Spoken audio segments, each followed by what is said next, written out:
എന്തായാലും ഗ്രീൻ ട്രിബ്യൂണലിൽ ആ ഹർജി വന്നതിന് ശേഷം കമ്പനിയുടെ MD-യും അതുപോലെ ആ ഹർജി കൊടുത്ത പ്രവർത്തകരും സംഘടനാ നേതാക്കളും അടക്കം മന്ത്രിയുടെ ചേംബറിൽ വെച്ച ഒരു യോഗം നടന്നു ഈ കഴിഞ്ഞ 11-ാം തീയതി. ആ യോഗത്തിൽ ജൂലൈ 11-ാം തീയതി ആ യോഗത്തിൽ വെച്ച് വളരെ വ്യക്തമായി കാര്യങ്ങൾ കമ്പനി മനസ്സിലാവുകയും കമ്പനി MD ഉണ്ടായിരുന്നു, അതുപോലെ കമ്പനിയുടെ മാനേജിംഗ് ഡയറക്ടർ ശ്രീ സക്കീർ ഹുസൈൻ ഉണ്ടായിരുന്നു. ഇവർ മന്ത്രിയുടെ ചേംബറിൽ വെച്ച് നടത്തിയ ചർച്ചയിൽ ഈ മലിനീകരണം പരിഹരിക്കപ്പെടാം. ഞാനൊക്കെ വ്യക്തിപരമായി KMMലും IREയും തുടർന്ന് നിലനിൽക്കണമെന്നും അതിനെ തുരങ്കം വയ്ക്കുന്ന സ്വകാര്യ കമ്പനികൾ പോകണമെന്നും, പക്ഷേ നിലനിൽക്കണമെങ്കിൽ അതിൻ്റെ മലിനീകരണം ഇല്ലാതാക്കണം. എങ്ങനെ മലിനീകരണം ചെയ്താലും ഒരു കമ്പനി തുടരുമെന്ന് പറയാൻ പാടില്ല. മലിനീകരണം ഒഴിവാക്കി അതിന് ശാസ്ത്രീയമായ ഖനന രൂപത്തിൽ KMMലും IREയും നിലനിൽക്കണം. മലിനീകരണം ഒഴിവാക്കിയില്ലെങ്കിൽ ചിലപ്പോൾ ഇതല്ലാതെ തന്നെ പൂട്ടും. അത് രണ്ടാമത്തെ. ഈ ഒന്ന്. രണ്ടാമത്തെ കാര്യം, ജനങ്ങൾക്ക് അവിടെ വിരോധമുണ്ട്, കുറേ ആളുകൾക്ക്. അതിന് അവിടെ മലിനീകരണമുണ്ട്. നമ്മൾ ആ മലിനീകരണം ഒഴിവാക്കിയാൽ ജനങ്ങൾ കൂടെ നിൽക്കും. ഇപ്പോൾ ഏറ്റവും ഒടുവിൽ ഞാൻ മനസ്സിലാക്കുന്നത് 150 ഏക്കർ കമ്പനിയായിട്ട് എടുക്കാൻ തീരുമാനിച്ചു, ജനങ്ങളിൽ നിന്ന് അതിൻ്റെ പണം കൊടുക്കാനൊക്കെ. നല്ല കാര്യം. ഖനന മേഖലയുമായി ബന്ധപ്പെട്ടും ചില പ്രശ്നങ്ങളുണ്ട്, പന്മനയിലും ആലപ്പാടും ഒക്കെ. അതും നമുക്ക് തീർക്കേണ്ട പ്രശ്നമുണ്ട്. എന്തായാലും നേരത്തെ ചോദിച്ച മൂന്നാമത്തെ ചോദ്യത്തിലേക്ക് വരാം. തീർച്ചയായും ഇതിൻ്റെ പിന്നിൽ 1 ലക്ഷം രൂപയിൽ കൂടുതൽ ടണ്ണിന് കിട്ടുന്ന ചില ആളുകളുണ്ട് എന്ന കാര്യത്തിൽ ഒരു തർക്കമില്ല. അവരാണ് കുറേ കാലമായിട്ട് ഞങ്ങളെപ്പോലെയുള്ള ആളുകൾക്കെതിരെ കരിമണൽ കള്ളക്കടത്ത് നടന്ന് ഞങ്ങളാണെന്ന് പറഞ്ഞിട്ട് വിവിധ മാധ്യമങ്ങളിൽ പോയി പ്രസംഗിക്കുന്നുണ്ട്. എനിക്കറിയില്ല ജയകുമാറിൻ്റെ അഭിപ്രായം എന്താണെന്ന് അക്കാര്യത്തിൽ. കരിമണൽ കള്ളക്കടത്ത് നടത്താൻ നമുക്കെന്താ, VM സുധീരൻ മുതൽ എന്നെപ്പോലുള്ള ചെറിയ പരിസ്ഥിതി പ്രവർത്തകരെ വരെ ഇവർ ഇതിലെ കരുക്കളാക്കുന്നുണ്ട്. അപ്പോൾ അതിന് ശക്തിയുള്ള ചില മാധ്യമങ്ങളുമുണ്ട്. അവർ നിരന്തരമായി പറഞ്ഞുകൊണ്ടിരിക്കുക.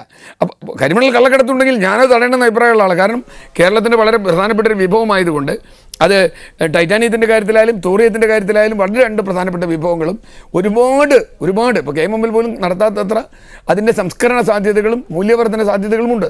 അത് ഉപയോഗിക്കുകയും നമുക്ക് ചെയ്യണം. പക്ഷേ അതൊരു വിൽപ്പന ചരക്കാക്കരുത്. അത് കൊള്ളയടിക്കാൻ തീരുമാനിക്കുന്ന ആളുകൾ ആരാണെങ്കിലും, അത് വൈകുണ്ഠസ്വാമിയാണെങ്കിലും വേറെ ഏതെങ്കിലും രാജ്യമാണെങ്കിലും ഇവിടെ നാട്ടുകാരാണെങ്കിലും വിദേശിയാണെങ്കിലും അങ്ങനെയുള്ള ഇതുണ്ടെങ്കിൽ തടയണം. പക്ഷേ 50,000 ഒരു കാര്യം കൂടി പറയണം. 50,000 കോടി രൂപയുടെ കരിമണൽ ഇവിടെ നിന്ന് കളവ് പോയി എന്നാണ് ഒരു പത്രം എഴുതിയത്. തന്നെ ഞങ്ങളൊക്കെ ഉത്തരവാദി എന്നാണ് പറയുന്നത്. അറിയില്ല, 50,000 കോടി എന്ന് പറഞ്ഞാൽ കയ്യിലെടുത്ത് കൊണ്ടുപോകാൻ സാധനമല്ല. ലക്ഷക്കണക്കിന് ട്രക്ക് ഓടിയിരിക്കണം അതിനുവേണ്ടി. ഇതൊക്കെ പോയിട്ട് ഇവിടുത്തെ രാഷ്ട്രീയ കക്ഷികൾ, ട്രേഡ് യൂണിയനുകൾ, പോലീസ്, മറ്റേ ചെക്ക് പോസ്റ്റ് ഇവരാരും അറിഞ്ഞില്ല, സെയിൽ ടാക്സ് അറിഞ്ഞില്ല. ഇത്രയും വലിയ കള്ളക്കടത്ത് നടത്തിയിട്ട് അതിനാകെ ഉത്തരവാദി ഈ വേറെ ചില ആളുകൾ. ഇത്തരത്തിലുള്ള പ്രചരണം നടത്തുന്ന ആളുകളെ നമ്മൾ സൂക്ഷിക്കണം. തീർച്ചയായും തിരിച്ചു വരാം താങ്കളിലേക്ക്. ശ്രീ B. വിദ്യാധരൻ കൂടെ ടെലിഫോൺ ലൈനിലുണ്ട്. ശ്രീ B. വിദ്യാധരൻ, താങ്കളുടെ സംഘടന കൂടെ ഉണ്ട്. ഹരിത ട്രിബ്യൂണലിൽ കൊടുത്ത ഹർജി താങ്കളുടെ സംഘടനയുടെ കൂടെയാണ്. യഥാർത്ഥത്തിൽ അവിടെ മാലിന്യ പ്രശ്നം ഉണ്ടായിരിക്കാം, പക്ഷേ KMMലിൻ്റെ സമ്പൂർണ്ണമായിട്ടുള്ള തകർച്ച ആഗ്രഹിക്കുന്ന വൻകിട സ്വകാര്യ കുത്തക കമ്പനികളുടെ കയ്യിലെ ആയുധമായി മാറുകയാണ് താങ്കളുടെ സംഘടന അടക്കമുള്ളവ എന്നാരോപിച്ചാൽ എന്താകും മറുപടി? ഇത്തരം വലിയ നാടകങ്ങൾ ആസൂത്രണം ചെയ്തു പോലും ആ പൊതുമേഖലാ സ്ഥാപനത്തിൻ്റെ കഥ കഴിക്കാൻ താല്പര്യപ്പെടുന്ന ആളുകളുണ്ട് എന്നാണ് മന്ത്രി അടക്കമുള്ള ആളുകൾ ആക്ഷേപിക്കുന്നത്. ശ്രീ വിദ്യാധരൻ, അദ്ദേഹം ടെലിഫോൺ ലൈനിലില്ല. ശ്രീ ജയകുമാർ, ശ്രീ CR നീലകണ്ഠൻ ഉന്നയിച്ച ആരോപണങ്ങൾ അല്ലെങ്കിൽ അദ്ദേഹം പറഞ്ഞ കാര്യങ്ങൾ താങ്കൾ കേട്ട് കാണുമല്ലോ. ഇപ്പറയുന്ന അല്ലെങ്കിൽ തന്നെ വലിയ കോടിക്കണക്കിന് രൂപയുടെ ലാഭം ലക്ഷ്യമിട്ട് ഈ സ്ഥാപനത്തിൻ്റെ കഥ കഴിക്കാൻ വേണ്ടി ആളുകൾ ചുറ്റിപ്പറന്ന് നടക്കുകയാണെങ്കിൽ അതിന് ആയുധമിട്ട് കൊടുക്കുകയല്ലേ ഈ മാലിന്യ പ്രശ്നം സമഗ്രമായി സമ്പൂർണ്ണമായി പരിഹരിക്കാതെ KMML എന്ന പൊതുമേഖലാ സ്ഥാപനം നാട്ടുകാരെ ബുദ്ധിമുട്ടിക്കുന്ന, അവർക്ക് രോഷമുണ്ടാക്കുന്ന വിധത്തിൽ ആകുന്നുണ്ട് ആ മാലിന്യ പ്രശ്നമെങ്കിൽ എത്രയും പെട്ടെന്ന് അത് പരിഹരിക്കുക എന്നത് ഈ സ്ഥാപനത്തിൻ്റെ നിലനിൽപ്പിന് തന്നെ വേണ്ട ഏറ്റവും പ്രധാനപ്പെട്ട കാര്യമല്ലേ? KMML മാലിന്യ വിഷയവുമായി ബന്ധപ്പെട്ട് വ്യാപകമായ ചർച്ചകളും തെറ്റിദ്ധാരണകളുമാണ് നാട്ടിൽ നടക്കുന്നത്. 1984 പ്രവർത്തനം ആരംഭിച്ച KMML ഇതിൻ്റെ ആദ്യ കാലഘട്ടത്തിൽ തുടങ്ങിയ പോണ്ടുമായി ബന്ധപ്പെട്ടാണ് വാസ്തവത്തിൽ മാലിന്യ പ്രശ്നം ഉയർന്നു വരുന്നത്. അപ്പം അന്ന് ഉണ്ടാക്കിയ പോണ്ടിൻ്റെ ചില പ്രവർത്തനവുമായി ബന്ധപ്പെട്ട് നിർമ്മാണവുമായി ബന്ധപ്പെട്ട് അത് ചെറിയ ബുദ്ധിമുട്ടുകൾ നാട്ടുകാർക്കുണ്ടായിട്ടുണ്ട്.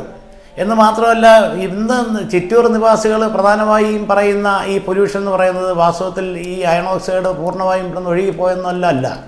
പക്ഷേ ഇത് നിർഭാഗ്യവശാൽ 2009-2010 കാലയളവിൽ അവിടെ നിന്നും ചില ഉദ്യോഗസ്ഥരുടെ ഭാഗത്തു നിന്നുള്ള വീഴ്ച ഉണ്ടായിട്ട് കുറേ അയൺ ഓക്സൈഡ് പമ്പ് ചെയ്ത് പുറത്തേക്ക് പോയിട്ടുള്ളത് സത്യമാണ്. ആ അയൺ ഓക്സൈഡാണ് അത് കാലാകാലങ്ങളായിട്ട് മഴ പെയ്യുമ്പോൾ പൊങ്ങിയും താന്നും ഭൂമി എടുത്ത് ഭൂമിക്കടിയിലേക്ക് പോയിക്കൊണ്ട് ആളുകൾക്ക് വിഷയമുണ്ടാക്കുന്നത്. പക്ഷേ അതിനുശേഷം KMML ആ മേഖലയിൽ നിരവധിയായ പ്രവർത്തനം നടത്തിയിട്ടുണ്ട്. ഇന്ന് KMML അയൺ ഓക്സൈഡുമായി ബന്ധപ്പെട്ട് അത്തരത്തിലൊരു പൊല്യൂഷൻ ഉണ്ടാക്കുന്നു എന്നുള്ള ധാരണ എനിക്കില്ല.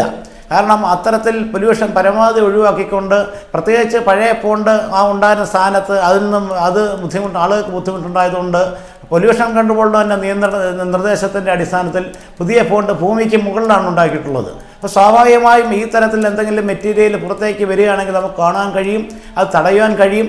തീർച്ചയായും ആ മേഖലയിൽ കാര്യമായൊരു പൊല്യൂഷൻ കമ്പനി ഉണ്ടാക്കുന്നില്ല എന്നുള്ളതാണ് യാഥാർത്ഥ്യം. മറ്റൊരു കാര്യം, ചിറ്റൂർ നിവാസികളുടെ ഭൂമി ഏറ്റെടുക്കുമായി ബന്ധപ്പെട്ട് അവർക്ക് എന്തെങ്കിലും ബുദ്ധിമുട്ടുണ്ടായിട്ടുണ്ടെങ്കിൽ ആ ഭൂമി ഏറ്റെടുക്കുന്നതിന് ഞങ്ങളൊക്കെ അനുകൂലമാണ്. ഞങ്ങൾ ബഹുമാനപ്പെട്ട മന്ത്രിയെയും ബന്ധപ്പെട്ട ഉദ്യോഗസ്ഥരെയൊക്കെ ധരിപ്പിച്ചുകൊണ്ട് അവരുടെ വിഷയങ്ങൾക്ക് പരിഹാരം ഉണ്ടാക്കണമെന്ന് ഞങ്ങൾ വളരെ ശക്തമായി ആവശ്യപ്പെട്ടവരാണ്. എന്ന് മാത്രമല്ല, അതുമായി ബന്ധപ്പെട്ട് സമരം ചെയ്യുന്നവരൊക്കെ ഞങ്ങളുടെയൊക്കെ സുഹൃത്തുക്കളും ഞങ്ങൾക്കൊക്കെ വളരെ അടുപ്പമുള്ളവരാണ്. പക്ഷേ സമരത്തിൻ്റെ മറവിൽ ചില ആളുകൾ, എല്ലാവരും ഒന്നും പറയുന്നില്ല, സമരത്തിൻ്റെ മറവിൽ ചില ആളുകൾ അത് ഈ സ്ഥാപനത്തെ അടച്ചുപൂട്ടാനുള്ള ഒരു ഏർപ്പാടായിട്ട് മാറ്റിക്കൊണ്ട് അതിനെതിരായിട്ടൊരു നിലപാട് സ്വീകരിച്ചുകൊണ്ട് ഈ സമരത്തെ മറ്റൊരു തരത്തിലേക്ക് തിരിച്ചുവിടുന്നു എന്നാണ് ഞങ്ങൾക്ക് ഈ തരത്തിൽ ആരോപണമുള്ളത്. അതാണ് വിഷയം. ശ്രീ വിദ്യാധരൻ, താങ്കൾ ടെലിഫോണിലുണ്ടെങ്കിൽ, താങ്കൾ ടെലിഫോണിൽ വന്നിട്ടുണ്ടെന്നാണ് ഞാൻ കരുതുന്നത്. ശ്രീ വിദ്യാധരൻ, ഇന്നു വന്ന വാർത്തകളെ തെളിവാക്കി പറയുന്ന ചില ആളുകളുടെ ആരോപണങ്ങളെ വിശ്വസിക്കാമെങ്കിൽ ഈ സ്ഥാപനത്തെ തകർക്കാൻ കൊച്ചുകുട്ടികൾക്ക് മേൽ ഏതെങ്കിലും വിധത്തിൽ അസ്വസ്ഥതയുണ്ടാക്കുന്ന വാതക പ്രയോഗം നടത്താൻ പോലും മടിക്കാത്ത കൂട്ടരുണ്ട്. ഈ സ്ഥാപനത്തിൻ്റെ തകർച്ചയാണ് അവരുടെ ലക്ഷ്യം. ഞാനിത് പറയുന്നത് ഇന്നത്തെ വാർത്തകളുടെ അടിസ്ഥാനത്തിൽ, ചിലർ ഉന്നയിക്കുന്ന ആക്ഷേപങ്ങളുടെ അടിസ്ഥാനത്തിൽ മാത്രമാണ്. അങ്ങനെ കുട്ടികൾക്ക് മേൽ വാതകം പ്രയോഗിച്ചാണെങ്കിലും ഈ സ്ഥാപനത്തെ തകർക്കണം എന്നാഗ്രഹിക്കുന്ന വൻകിട കക്ഷികളുടെ സ്വകാര്യ കരിമണൽ ലോബിയുടെ കയ്യിലെ ആയുധമായി മാറുകയല്ലേ? ഇതിലെ സാധാരണഗതിയിൽ ചെറിയ ബുദ്ധിമുട്ടുകൾ നാട്ടുകാർക്കുണ്ടാക്കുന്ന മാലിന്യ പ്രശ്നങ്ങൾ അവിടെ ഉണ്ട് എന്ന് സമ്മതിക്കുന്നുണ്ട്. അങ്ങനെയുള്ള ചെറിയ ബുദ്ധിമുട്ടുകളുടെ പേരിൽ ആ സ്ഥാപനത്തെ പൂട്ടാൻ നടക്കുന്ന ആളുകളുടെ കയ്യിലെ ആയുധങ്ങളായി മാറുകയല്ലേ താങ്കളടക്കമുള്ളവർ?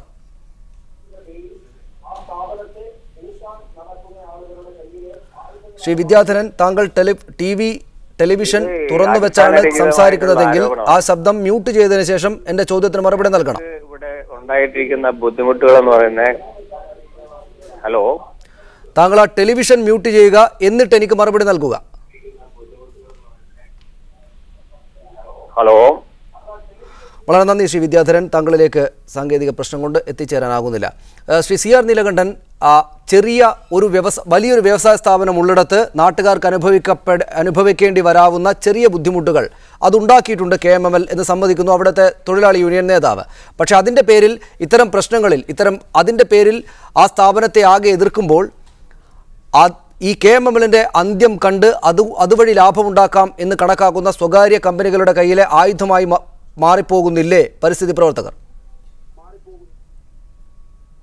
അല്ല, ഇവിടെ എന്നെ സംബന്ധിച്ചിടത്തോളം ഈ കേസ് കൊടുത്ത ആളുകൾ വേറെ സംഘടനയാണ്, ഞാൻ കേസ് കൊടുത്ത ആളല്ല. കേസ് കൊടുത്ത ആളുകൾ അങ്ങനെ കേസ് കൊടുക്കുകയാണോ വേണ്ടത്, പരിഹരിക്കണോ വേണ്ടത്?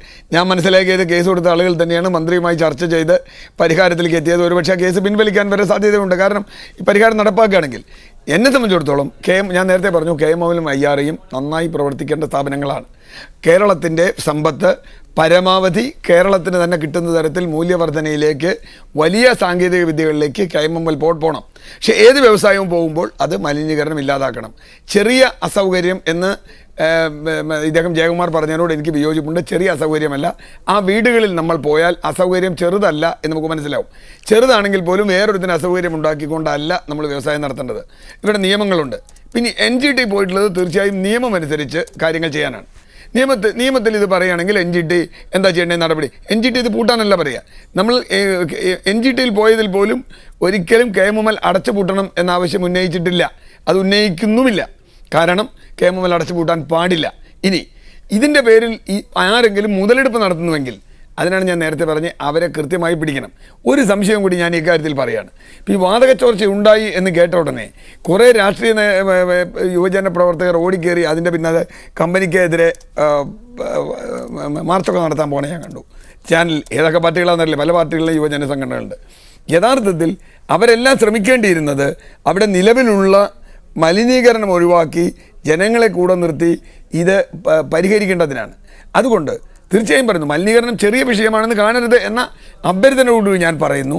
തീർച്ചയായും KMML പ്രവർത്തിപ്പിക്കുക തന്നെ വേണം. ഈ പറഞ്ഞ വൻകിട സ്വകാര്യ കമ്പനികൾ കേരളത്തിനകത്തും പുറത്തുമുള്ളവർ എന്തുകൊണ്ടാണ് ഇങ്ങനെ ഇടപെടുന്നത് എന്ന് വളരെ കൃത്യമായി നമുക്ക് കേരളത്തിൽ അറിയാം. കുറേ കാലമായി ചില പത്രങ്ങൾ സംഘടിതമായി ഇതുപോലെ എഴുതിക്കൊണ്ടിരിക്കുക. കാരണം അത് ഏത് ഭാഗത്തു നിന്നാണ്? CMRLൻ്റെ ഭാഗത്തു നിന്ന് തന്നെയാണ് അത് വരുന്നത്. CMRLന് വേണ്ടി തന്നെയാണ്. ഞങ്ങളൊക്കെ അതിൻ്റെ ടാർഗറ്റുകളാണ് എറണാകുളത്ത്. ഇന്ന് ഞാൻ മറ്റൊരോട് സംസാരിച്ചപ്പോൾ കൊല്ലത്തെ വെറ്ററൻ ട്രേഡ് യൂണിയൻ നേതാവ്, ഞാൻ പേരൊന്നും പറയുന്നില്ല, അദ്ദേഹം മറ്റൊരു ചാനൽ വന്നിരുന്നു പറഞ്ഞു, ഞങ്ങൾക്ക് അവിടെ കരിമണൽ കള്ളക്കടത്ത് നടക്കുന്നില്ല, ഇത് പറയുന്ന കള്ളക്കടത്ത് നടക്കുന്നില്ല. ഞാൻ പറഞ്ഞു അദ്ദേഹത്തിൻ്റെ തന്നെ യൂണിയൻ കൊച്ചിയിൽ ഇവർ പറയട്ടെ കള്ളക്കടത്ത് നടത്തി. അപ്പോൾ ഞാൻ പറഞ്ഞു വന്നത് KMMLനെ സംബന്ധിച്ചും IR സംബന്ധിച്ചും ഒരുപാട് ദുരൂഹതകൾ ആളുകൾ സൃഷ്ടിക്കുന്നുണ്ട്. അത് മാറ്റേണ്ട ജോലി അവിടുത്തെ മാനേജ്മെൻറ്റാണ്. ഇനി ഞാൻ സംശയിക്കുന്നു KMMLനകത്ത് തന്നെ അതിനെ തകർക്കാനുള്ള ചില ആളുകളുണ്ടെന്ന്. ജയകുമാറിനെ പോലുള്ളവരുടെ കൂടെ എൻ്റെ സംശയം ഞാൻ നിങ്ങളുടെ മുമ്പിൽ വയ്ക്കുകയാണ്. തീർച്ചയായിട്ടും അങ്ങനെയുള്ള ആളുകളുണ്ടെങ്കിൽ മിനിയാന്ന് എങ്ങനെയാണ് വാതക ചോർച്ച ഉണ്ടായത് എന്നുകൂടി പരിശോധിക്കുമ്പോൾ ചിലപ്പോൾ നമുക്ക് അതിൻ്റെ ചില കാരണങ്ങൾ കണ്ടെത്താനാവും. ചില ആളുകൾ പറയുന്നത് അവിടെ റിട്ടയർ ചെയ്ത ചില ആളുകൾ ഇപ്പോഴും അവിടെ തന്നെ അട്ടയെ പോലെ കടിച്ചു തൂങ്ങി നടക്കുന്നുണ്ട്, അവരെന്തിന് കുഴപ്പക്കാരാണെന്നൊക്കെ പറയുന്നുണ്ട്. എനിക്കറിയില്ല. തീർച്ചയായും ഹേമേന്ദ്രൻ്റെ അന്വേഷണം അങ്ങനെ വരട്ടെ. ഇത് കൃത്യമായി തന്നെ അന്വേഷിക്കണം. കാരണം ഞാൻ 2 കുറ്റം ഇതിലുണ്ട്. ഒന്ന് നേരത്തെ പറഞ്ഞ പോലെ ക്രിമിനൽ കുറ്റം കുട്ടികൾക്കെതിരായി, മറ്റൊന്ന് KMML പൂട്ടിക്കാനുള്ള ശ്രമം. തീർച്ചയായും വേണം. പക്ഷേ അത് ചെയ്യുമ്പോൾ സത്യസന്ധമായി ഈ കാര്യത്തിൽ നിലപാടെടുക്കണം. ഇല്ലെങ്കിൽ ദീർഘകാലത്തേക്ക് നിലപാട് നിലനിൽക്കില്ല. ശ്രീ ഷിബു ബേബി ജോൺ, നാട്ടുകാരുടെ വെറുപ്പ്, വിദ്വേഷമുണ്ട് ഈ കമ്പനിയോട്. മാലിന്യ പ്രശ്നം ഇത്ര രൂക്ഷമായി നിലനിൽക്കുന്നുണ്ട് എന്നതുകൊണ്ട് അതിൻ്റെ പേരിൽ ട്രിബ്യൂണലിൽ കേസ് നടക്കുകയാണ്. നിയമപരമായ നടപടികൾ അങ്ങനെ മുന്നോട്ട് പോകുന്നു. ഈ സാഹചര്യം ഉപയോഗപ്പെടുത്തിക്കൊണ്ട് വലിയ കമ്പനികളുടെ, വലിയ സ്വകാര്യ കമ്പനികളുടെ മറ്റു ലക്ഷ്യങ്ങൾ കലർന്ന പ്രവർത്തനങ്ങളും അവിടെ നടക്കുന്നുണ്ട്. അങ്ങനെയാണെങ്കിൽ KMMLൻ്റെ നിലനിൽപ്പിന് തന്നെ വലിയ ഭീഷണിയാകും. അത് അടച്ചുപൂട്ടേണ്ടി വരും ആ പൊതുമേഖലാ സ്ഥാപനം എന്ന അവസ്ഥ ഉണ്ടോ? അങ്ങനെ ആശങ്കപ്പെടേണ്ടതുണ്ടോ? അല്ല, ഞാൻ പറഞ്ഞ അവിടെ രക്ഷിതാക്കളെ സംബന്ധിച്ചിടത്തോളം, നാട്ടുകാരെ സംബന്ധിച്ചിടത്തോളം പരിഭ്രാന്തരാണ്. 2 ദിവസം അവിടുത്തെ സ്കൂളിലെ കുട്ടികൾക്ക് ഇങ്ങനൊരു വിഷയം ഉണ്ടായത് വളരെയധികം പരിഭ്രാന്തി ഉണ്ടാക്കിയിട്ടുണ്ട്. അന്നേരം ആ പശ്ചാത്തലത്തിൽ നമുക്ക് ഈ സേഫ് ഗാർഡ് ചെയ്തുകൊണ്ട് മാത്രമേ നമുക്കിത് മുന്നോട്ട് പോകാനൊക്കത്തുള്ളൂ. അത് ഉറപ്പുവരുത്തേണ്ടതുണ്ട്. പരിശോധനകൾ വഴി അത് മറ്റ് ഫാക്ടറിക്ക്, മറ്റ് സ്ഥാപനത്തിന് വരെ പ്രശ്നമില്ല എന്ന് ഉറപ്പുവരുത്തേണ്ടതുണ്ട്. നാളെ ഇനി ഒരു വാതക ചോർച്ചയോട് ഉണ്ടായി കഴിഞ്ഞാൽ പിന്നെ ഫാക്ടറിക്ക് ഒരിക്കലും പ്രവർത്തിക്കാൻ ഒക്കാത്തൊരു സാഹചര്യം അവിടെ ഉണ്ടാവും. അതുകൊണ്ട് നമുക്ക് ഈ അന്വേഷണം എത്രയും പെട്ടെന്ന് പൂർത്തീകരിച്ച് ഫാക്ടറിയുടെ പ്രവർത്തനം സേഫ് ആണ് എന്ന് ബോധ്യപ്പെടുത്തിയിട്ടും തന്നെയാണ് നമുക്ക് എത്രയും പെട്ടെന്ന് പ്രവർത്തനം പുനരാരംഭിക്കേണ്ടത്. വളരെ നന്ദി ശ്രീ ഷിബു ബേബി ജോൺ ഞങ്ങളോട് സംസാരിച്ചത്. ശ്രീ R. ജയകുമാർ, ഇനി ഒരു വാതക ചോർച്ച കൂടെ ഉണ്ടായാൽ, ഒരു സംഭവം കൂടെ ഉണ്ടായാൽ ആ സ്ഥാപനത്തിൻ്റെ നിലനിൽപ്പ് അങ്ങേയറ്റം പരിതാപകരമായിരിക്കും, അപകടകരമായിരിക്കും എന്ന് പറയുന്നുണ്ട് മന്ത്രി തന്നെ. രാഷ്ട്രീയ നേതൃത്വത്തിനൊന്നും ഇക്കാര്യത്തിൽ സംശയമൊന്നുമില്ല. പക്ഷേ ഇക്കാര്യത്തിൽ കാണിക്കേണ്ടുന്ന ഉത്തരവാദിത്തം അവിടുത്തെ രാഷ്ട്രീയ തൊഴിലാളി സംഘടനകളൊക്കെ കാണിക്കുന്നുണ്ടോ? ട്രേഡ് യൂണിയൻ സംഘടനകൾ കാണിക്കുന്നുണ്ടോ? ശ്രീ CR നീലകണ്ഠൻ അക്കാര്യങ്ങൾ സൂചിപ്പിക്കുന്നുണ്ട്.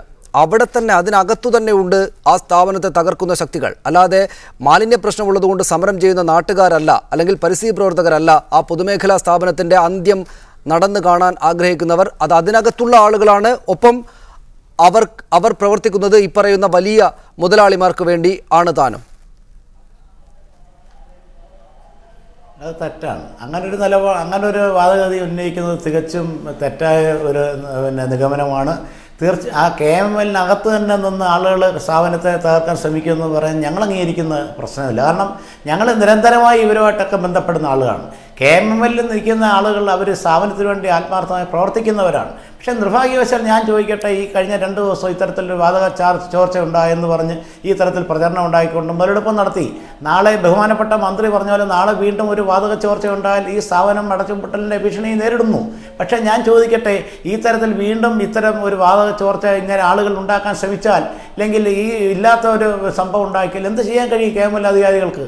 KMMLനെ ബന്ധപ്പെട്ട മാനേജ്മെൻ്റ് ആയാലും ബന്ധപ്പെട്ട ട്രേഡ് യൂണിയൻ പ്രവർത്തകരായാലും തൊഴിലാളികളായാലും ഈ സ്ഥാപനം നല്ല നിലയിൽ നാട്ടുകാർക്ക് ഒരു ഉപദ്രവം ഉണ്ടാകാത്ത തരത്തിൽ, നാട്ടുകാർക്ക് പ്രയോജനം ഇല്ലെങ്കിൽ എന്തെങ്കിലും നേട്ടം ഉണ്ടാകുന്ന തരത്തിൽ പ്രവർത്തിക്കണമെന്ന് ആഗ്രഹിക്കുന്നു.